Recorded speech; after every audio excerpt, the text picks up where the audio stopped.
hande oɗo hadis ha joni ko ɗon woni e soggande jokkana en ko wonde Allah subhanahu wa ta'ala hakken ko yurmete ko yiɗi en tuubu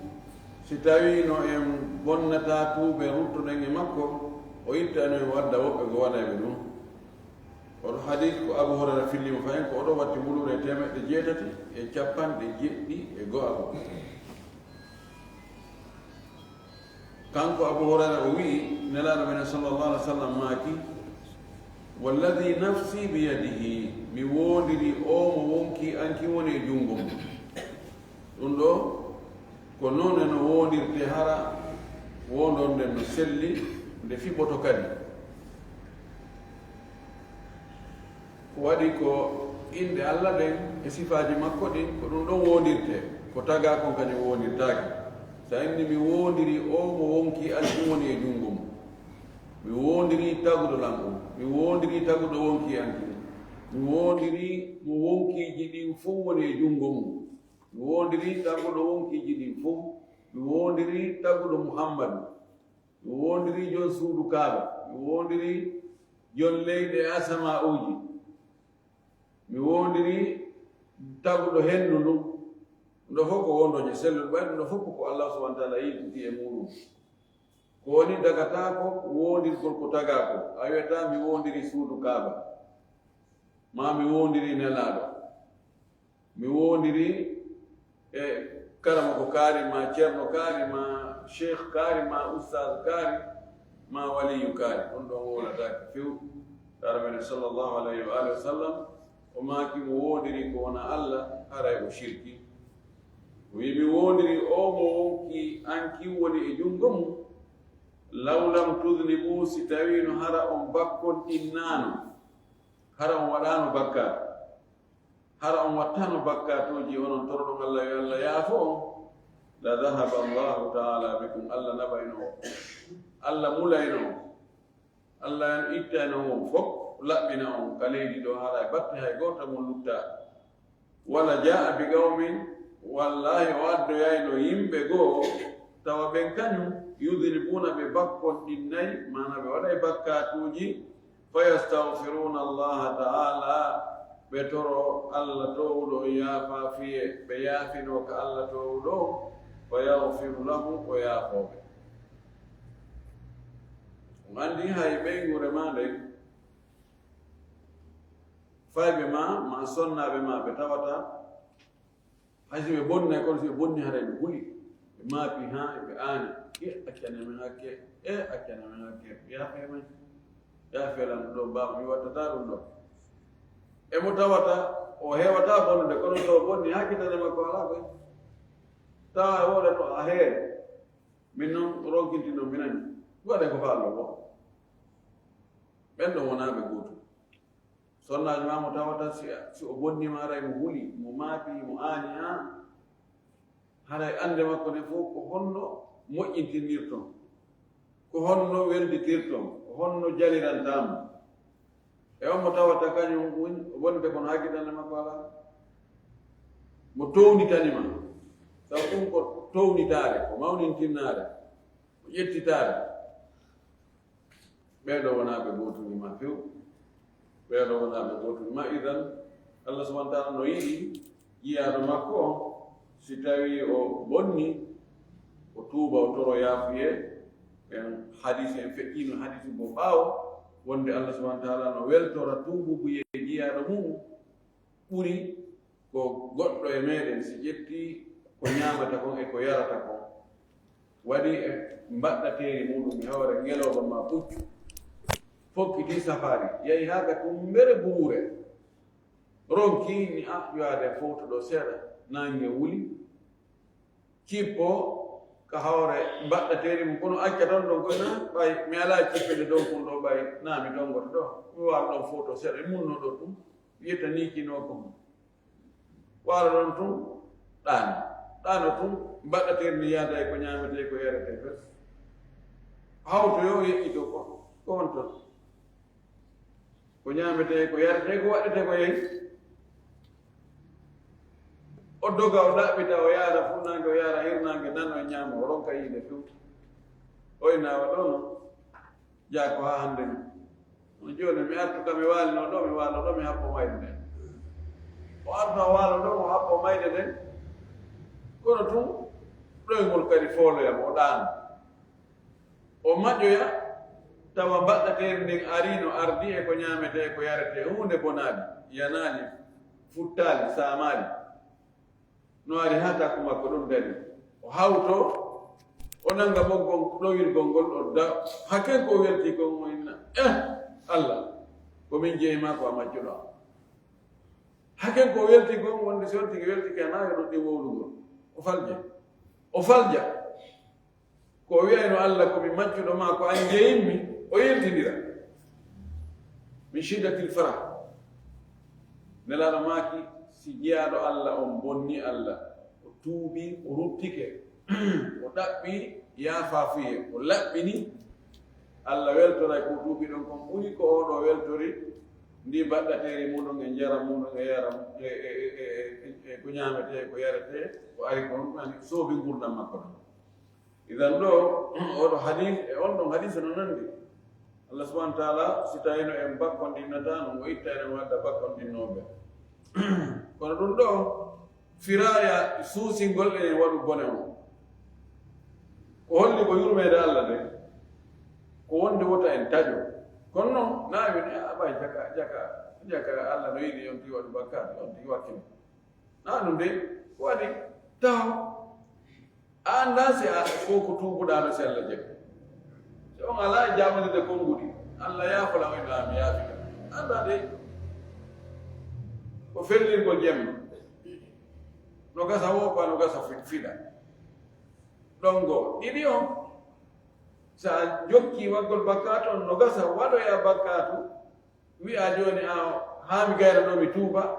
ɗo e ɗum majde lombo hakkude ɗon ɓay ina yiide ko yani ɓerde no darto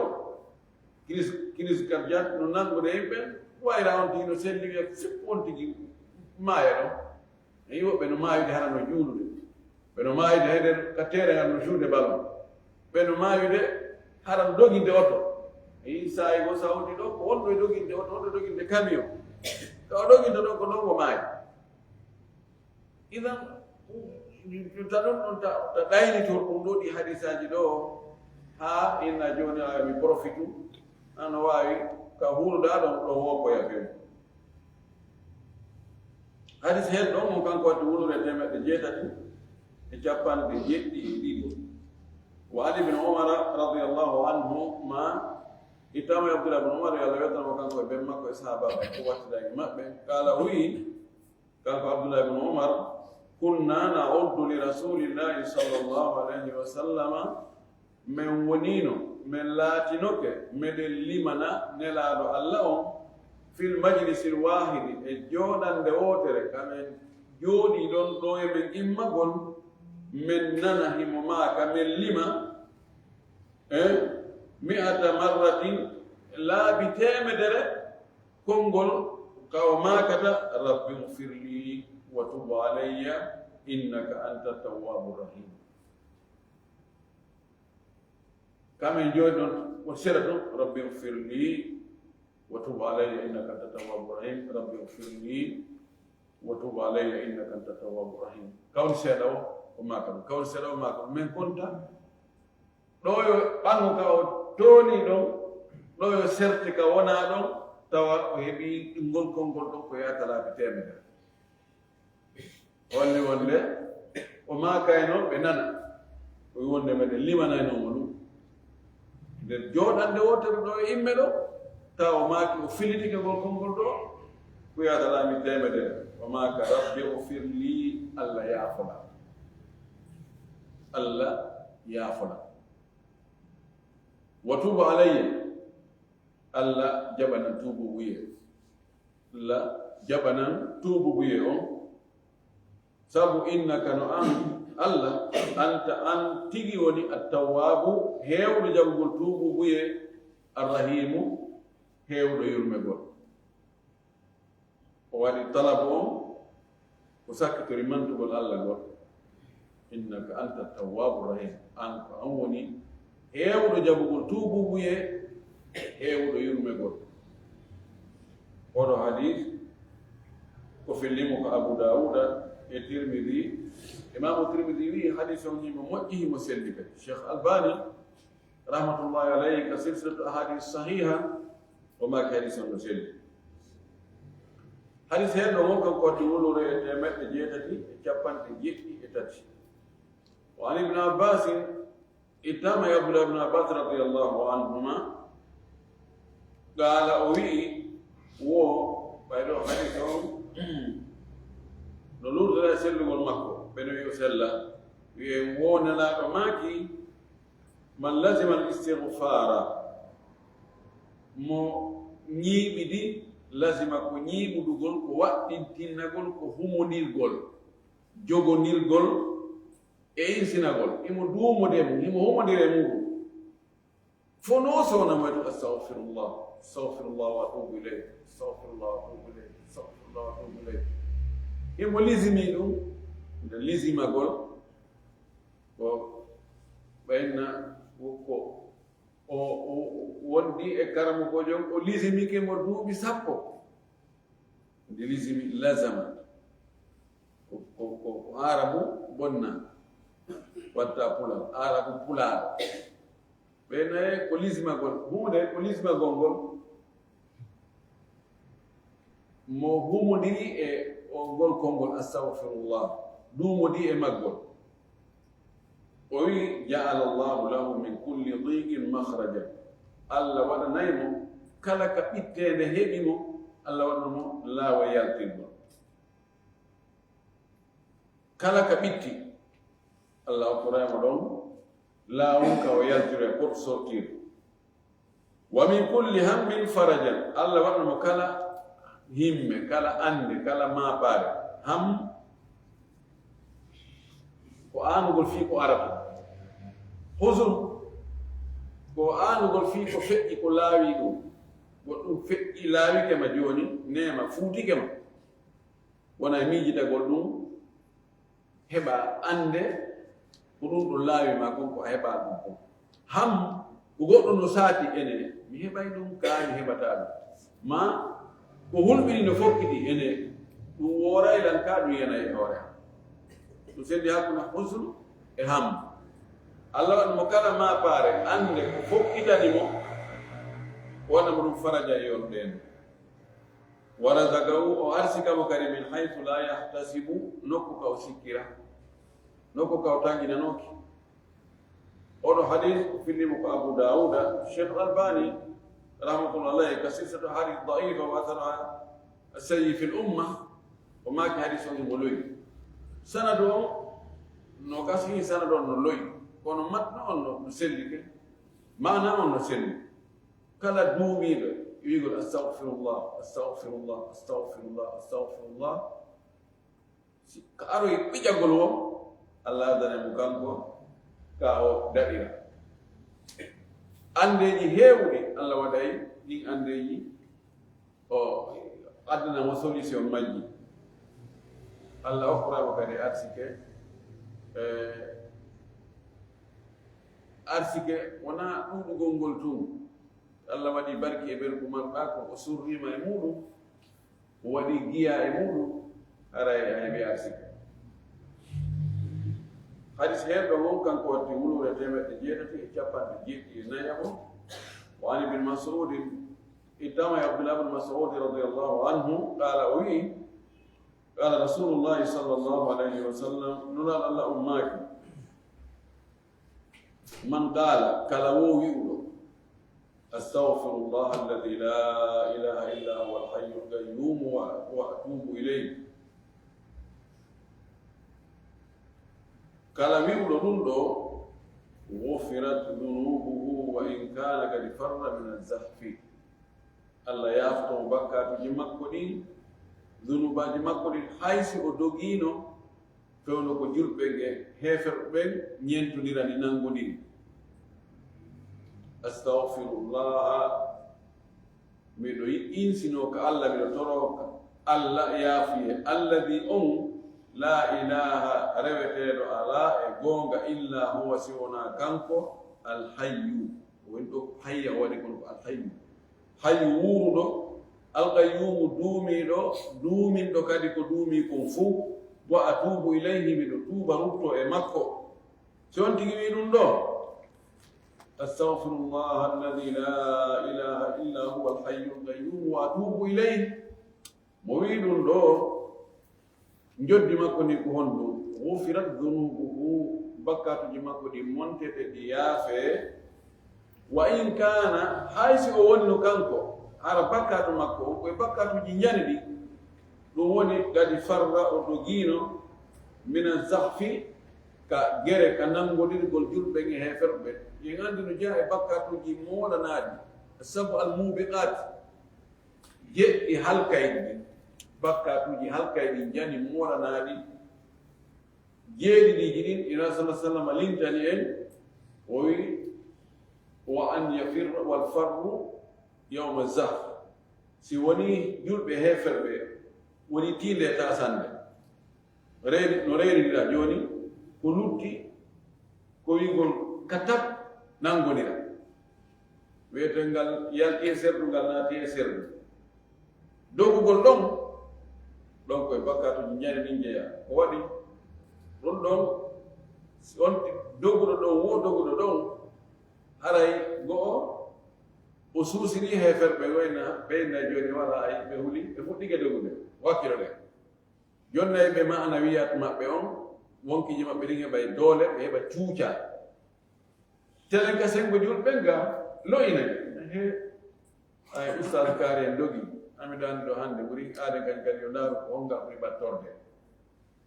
ɗum ɗo waɗa ha julɓe ɓe foole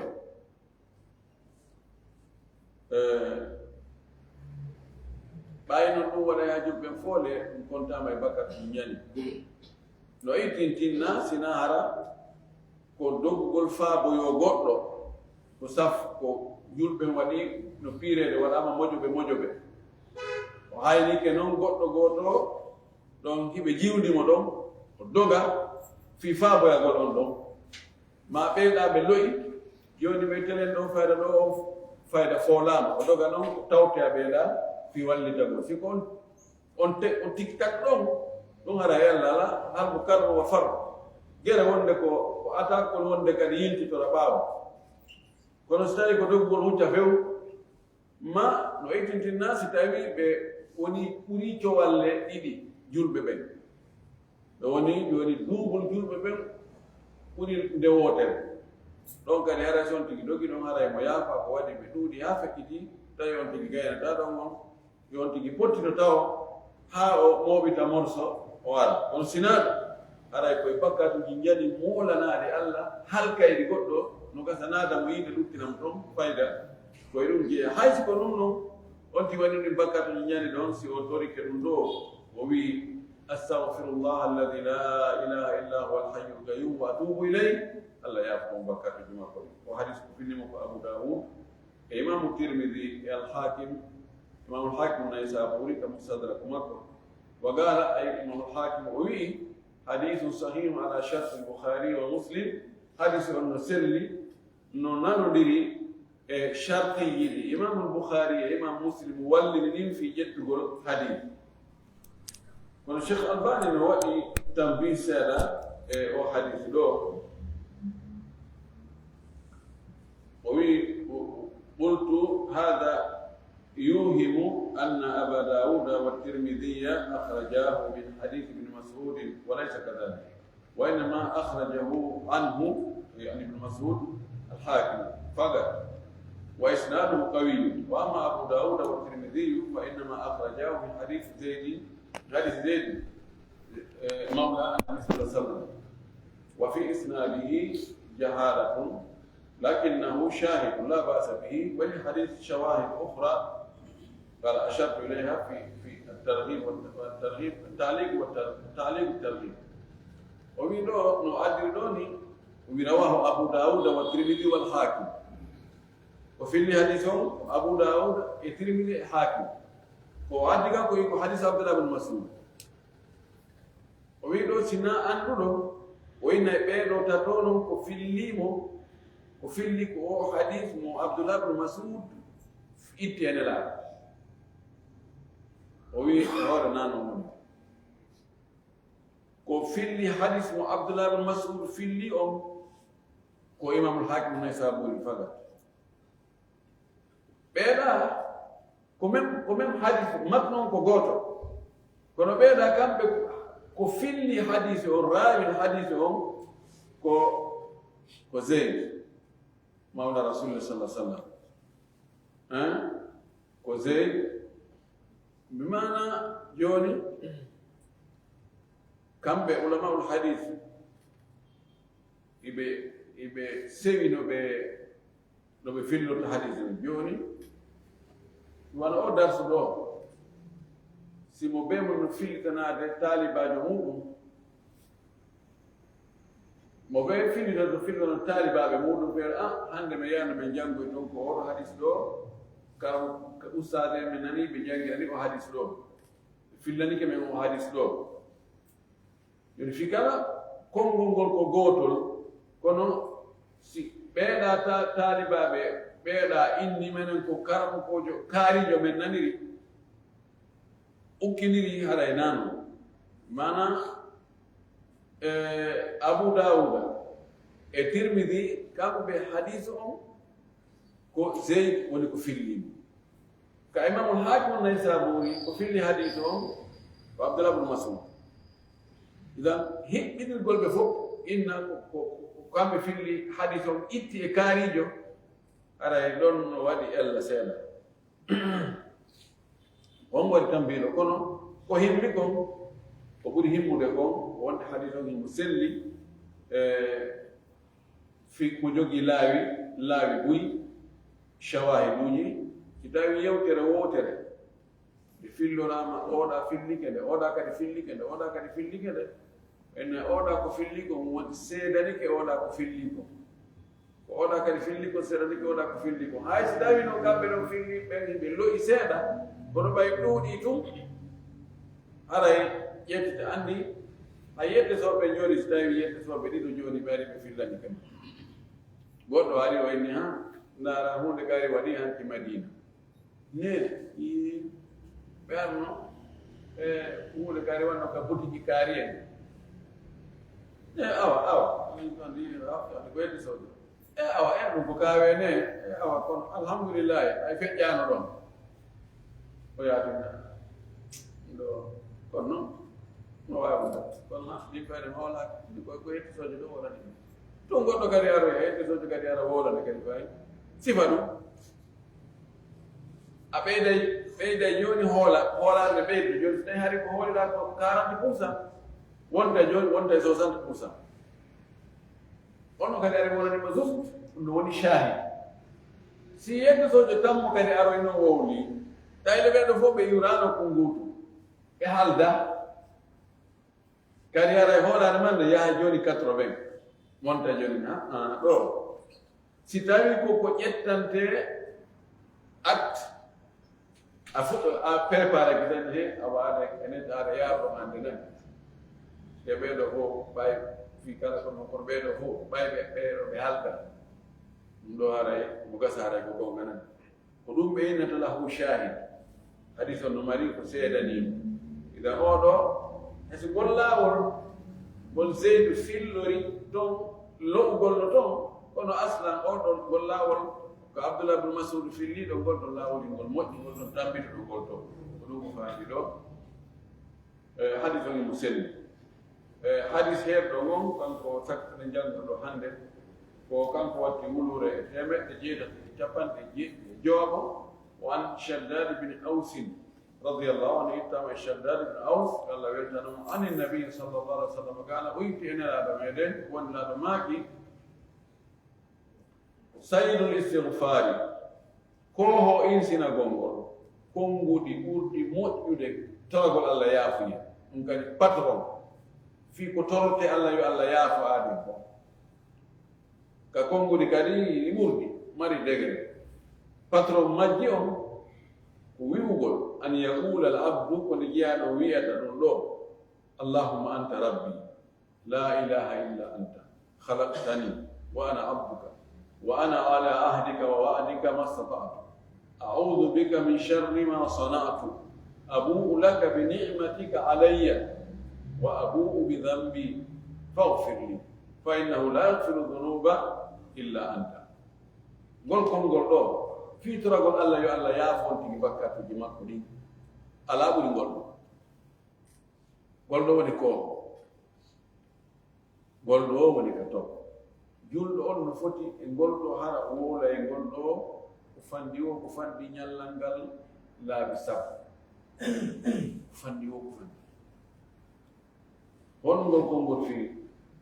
اللهم أنت ربي الله كأنجيني إيري تقول تاو جيغول وندكو الله تاجي أنتي كو الله ونمو إنهود ربا ونهول كو دانكا غول كو توبيتا غول الله كو أموني في أم فوق أم لا إله إلا أنت ربتي دو الله سمونا أم كلمة التوحيد خلقتني أتغيلا إيري تقول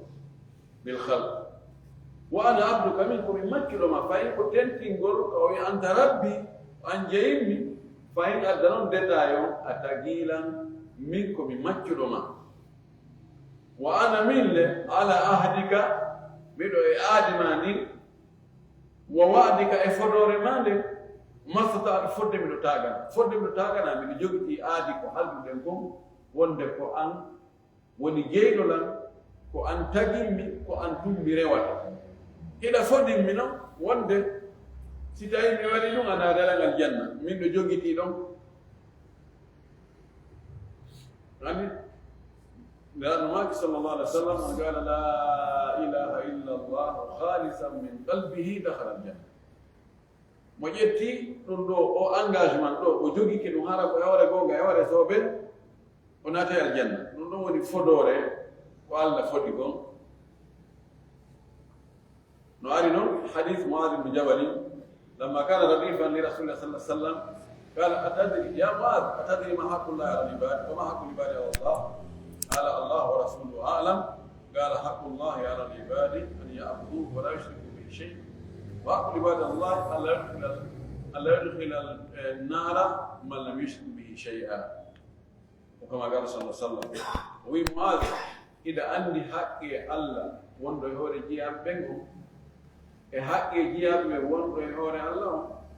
معاذنا والله يلا بان وإن حق الله وندو يهوري جيام بينكم ويبرئوا هذا بشركنا لمفوس إنه حق الله فبيد جيام حق جيام بينكم الله فبيد يهوري منكم وندو ماي وشركنا لكم ونادى ويد ونادى مالجان idan ko ndori aadini hakkude meɗen fodore nden kadi mbiɗa jogiti ɗon masata foddetaake ɓay wonde seytane wippita yontin a'udhu bika miɗo moolorma miɗo torima dandan min sharri ma sana'tu bone ko mi golli ko neɗɗo waɗay wonde piiji aali piiji bakkatuji Allah dandan bone golle ande si Allah dandi neɗɗo fayda bone golle makko ɗen on tigi dana e bone golleji yimɓe ɓen fayda ko bone golle maɗen ko tun ɗin tanaji pooɗante bone golleji woɓɓe goo haa diyanta e hoore ma sabu ko bakkatuji ɗi watta haa jarrabuyeji goo yande e hoore on abuu laka miɗo irranoma miɗo yiltitane bi ni'matika alayya nemaji ma wonde hoore ande miɗo irriti wonde ene ɗa moƴƴi an neɗɗo na on dunuɗo min anda ko ɗum waɗi Allah min daari on tigi ala ɗum ɗo an tigi ala ɗum ɗo kaari en kan waɗi ɗum kaari en kan waɗi ɗum kaari en waɗi ɗum la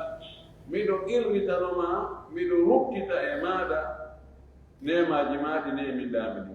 wa abuu bi dhanbi miɗo irriti kadi bakkatu am miɗo irriti kadi komi dumlaɗami bakkondinno komi moƴƴami an noon hiɗa moƴƴi ta nemini kono miɗo irriti kadi ɗi kadi bondugol holla wojjugol gite kene ko min tum waɗi ɗum kene woɓɓe ala wadde ɓuri ɗum woɓɓe wonaɓe ndaari ko watta est ce que ɗum no moƴƴi si moƴƴano gonno kene ko min fuɗɗi wadde ɗum mi ko do bari kere kare ka wara na de ka anga yegi ti gon na de kare ko kere do pura do ay am tigi rita ki taw sa gi rita ki bone ko heri ko ko don don wado wado o mi do irriti bakkatu ji andi bone jenne fawfir li ya fa wani goddo bonni ma to ina akkalna hak wallahi dum ko gonga mo ndo on to nyala mi bonni tension ma o nyawno ki pro pisan irrita gongol fayda ko feccere fiyo irritana do yo ya